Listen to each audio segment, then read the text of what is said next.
the Generate project began in 2007 with actually the birth of my son Elliot at the age of, which was obviously before 2007. I've watched him, his motivations, using his creativity to kind of make sense of the world from a very early age, from the age of 1, if not earlier. And as an artist, inspired by what I saw as quite extraordinary, kind of going way beyond any preconceived ideas about wanting to kind of represent things in the world, about engaging in materials, to really understand the world. I decided that I wanted to do something about it. In conversation with other artists who were also parents of young children, we decided that we would try and kind of take some positive action and document the process of that project, as we invited the children into the studio, not just literally, physically, but also metaphorically, to kind of give them access to the same kind of materials, processes that we would afford ourselves, and see, the important thing was that we wanted to see what we could learn as adults from that process. So in 2007, some years after that initial idea was sown, seed of which was sown, we approached Karen Esley at Turn Contemporary, whose response was overwhelmingly positive to the idea of actually giving us the opportunity to exhibit not just the outcomes of the project, but the evidence of the process. And that was kind of complemented by a series of workshops where we engaged the public in a variety of different situations, from the beach to the gallery, in the schools, as well as even going as far as setting up a microsite link to the studio where the children were able to talk to children in primary schools as they worked with us in the studio. The thing that completely turned my expectations, I'd say, from the outset was one has all kinds of anxieties about children's about what we should allow children to kind of see or engage in, certainly when you're taking children around the gallery, about what might be appropriate or not appropriate. And the thing that struck me from the outset was that actually the stuff that they deal with in their work they're the universal issues, concerns about the future of the planet, about mortality, about history, about identity, about relationships, and they use their kind of creative capabilities to kind of explore, to make sense of those things. And sometimes those things are actually quite just, might, to adult eyes, anxious adult eyes, seem quite disturbing. So one of the things that perhaps the most, from the point of view of my own practice, because of my own practice, which I'd like to kind of describe through this presentation, the thing that had the greatest impact on me from the outset was the children's ability to switch from what I saw as being abstract concerns to narrative concerns, what seemed abstract concerns to adult eyes, where this is my youngest boy, Finn, who was 3 at the time of starting the project, and he wanted to build, and so as he started to work, he would, at one moment, the actual object that he was constructing would be a tank, a plane, and then it would be something climbing, something falling, something tipping. So it was as if he inhabited the idea, the embodiment of a kind of sequence of actions, as much as it was about making a thing, a discrete thing. And that was the thing that influenced my own practice to the greatest extent, I would say. So as we, thank you. Sorry. Can you hear me? As we worked, we started initially independently. We started to collaborate more, and process became, we became more and more interested in the process as an outcome. So we alternated between working together and working independently within the studio with the children, teaching each other, things that they learned about how to. My young boy teaching Isabella how to saw at the age of 3. And here, early on in the project, this shows the extent of the influence and exchange of ideas between us. This was Isabella using, the motivation towards kind of dynamism and colour and structure in her sculpture at the top, and then Elliot responding to what she was doing, and me kind of experimenting with their kind of approach to building and constructing, and then it's all working together, projecting onto constructions and photographs that we've taken in and around Margate. Elliot then pushed that to an extreme in 2009 with working with balancing elements in the studio and capturing that endless kind of possibilities through photography, and then making a film of those using stills of some of that film. And then changing to, in the last exhibition in 2010, Building Blocks, making a detailed kind of landscape. And at that point, I'd just like to ask Elliot to explain to you where his idea came from. Yeah. Well, the idea kind of revolved around a book about war and change, and the nature actually taking over, like a land destroyed by battle, and like regrowing over that terrain. So suddenly, from working with kind of really formal, abstract kind of concerns to working with narrative concerns, and then Isabella's. So that was Elliot's model on the top left here, and Isabella responded in turn. I can ask you to. My model was inspired by Elliot and Finn's models from Hungary. My model started off with a dinosaur and elephant shape. However, they soon turned into a work and fun educational place for adults and children to play in. And you can see the little man with the paint roller painting the building with my favourite colours. Thank you, Isabella.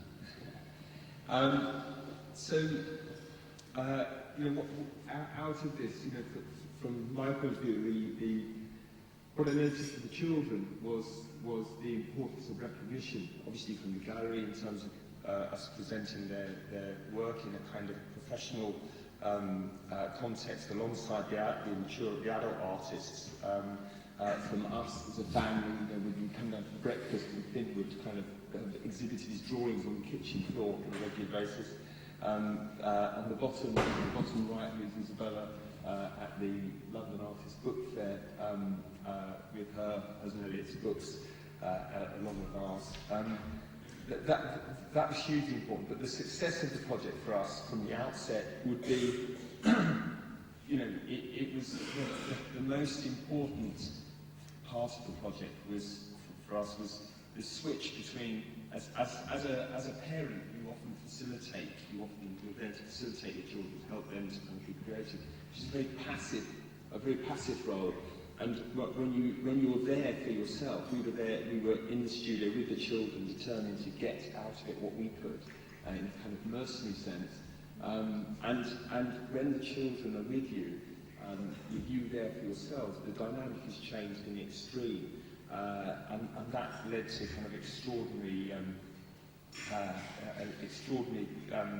developments in terms of my own practice. From initially kind of making, can't see these slides are very, very dark compared with what's on the screen, apologise for that.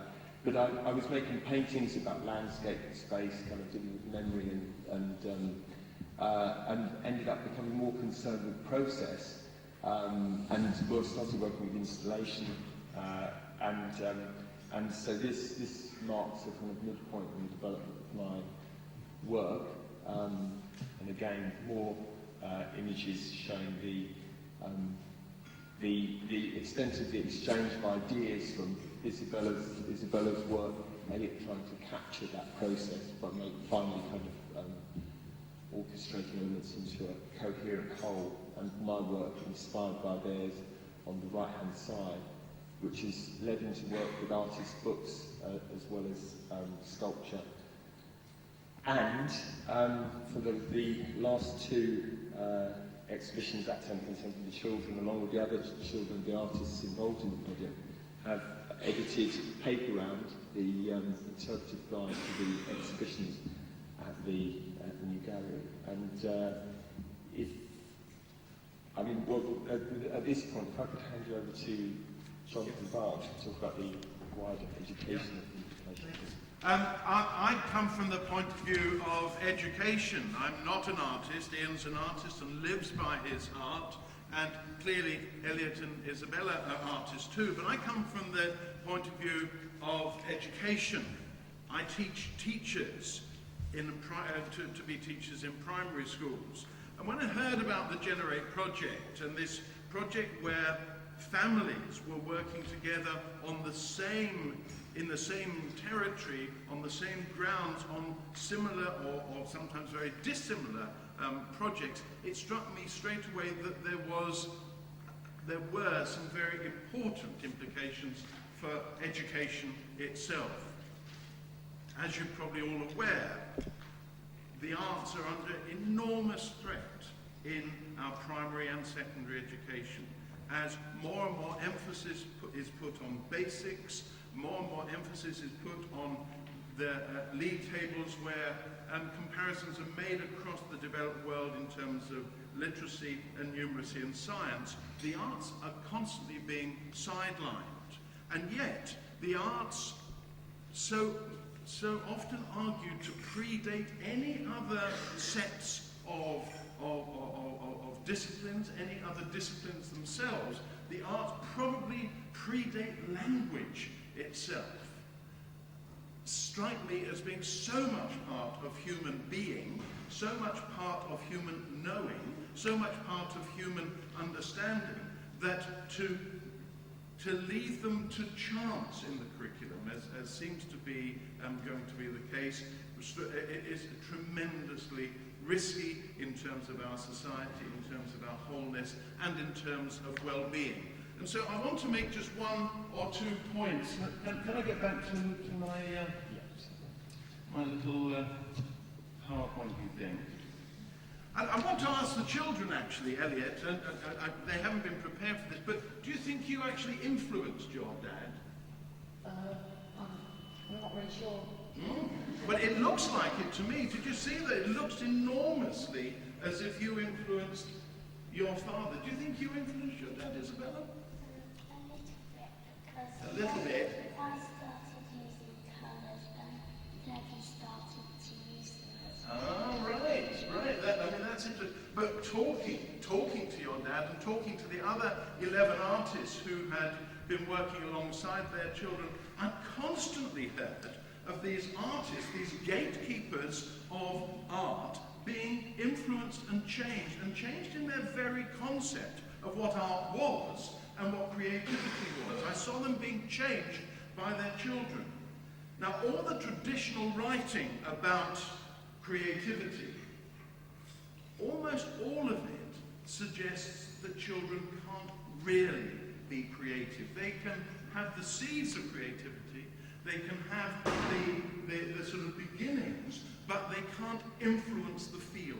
They can't influence the gatekeepers. That's the kind of traditional thing. Howard Gardner says that, Mikhail Csikszentmihalyi says that, various other people writing about creativity say that. But here is a case, and I instantly saw that when talking to the artists, where children were influencing the adults, where children were actually changing the concepts of the adults. And this struck me as a vitally important message for education. The Generate project actually changed artists' minds about art. And they changed it through relationship, they changed it through working together on authentic projects together over a long time.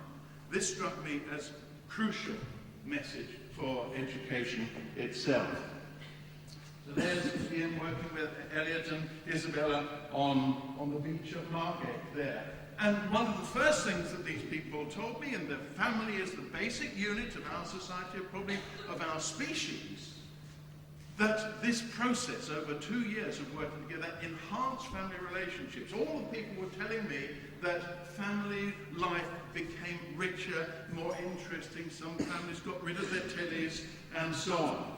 That it also developed within the family what education is called a community of practice. People sharing an understanding of the same practice.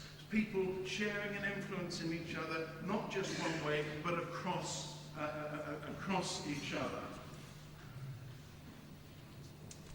There's Elliot and Isabella's little brother Finn.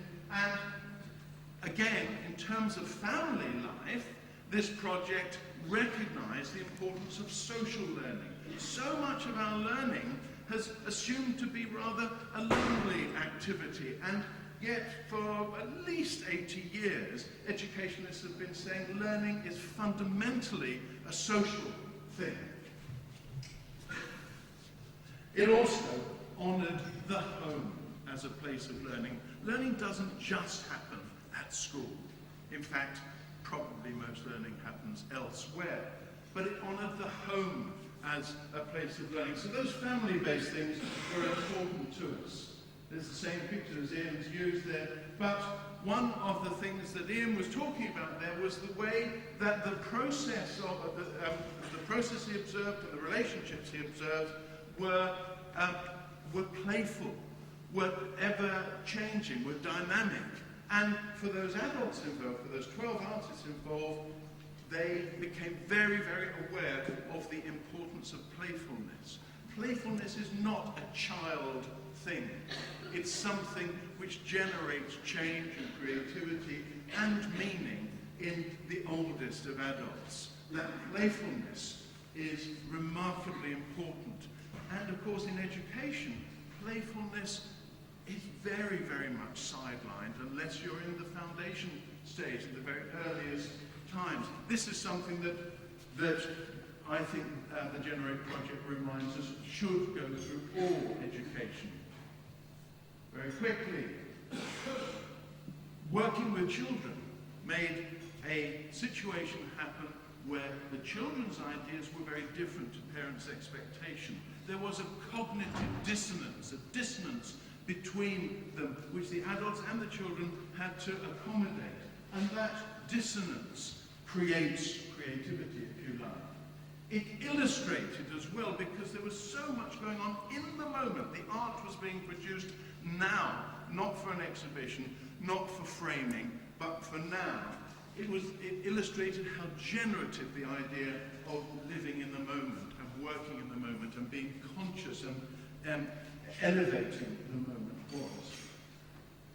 It demonstrated the positive impacts of changing hierarchies, of changing power relationships between adults and children. These are all lessons that teachers can valuably learn. It reasserted the centrality of imagination.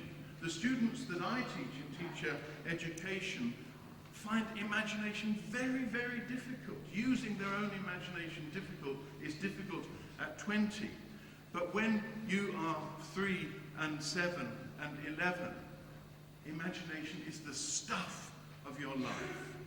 And imagination is important, crucial in the development of any understanding, of any real involvement in learning. So it reasserted the creativity of that.